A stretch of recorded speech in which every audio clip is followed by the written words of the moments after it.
بسم اللہ الرحمن الرحیم۔ سیدنا ابو ہریرہ رضی اللہ تعالی عنہ سے مروی ہے کہ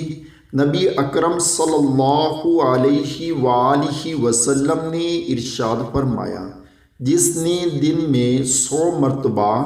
لا الہ الا اللہ وحدہ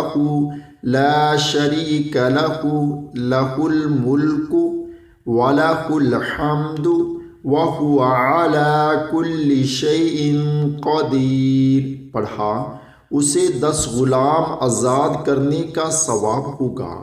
اور اس کے نامہ اعمال میں 100 نیکیاں لکھی جائیں گی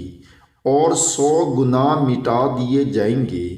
اور اس روز شام تک شیطان سے امن میں رہے گا،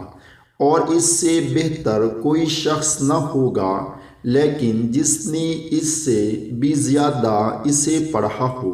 اللہ تعالی ہم سب کو بھی اس پر عمل کرنے کی توفیق عطا فرمائے، آمین۔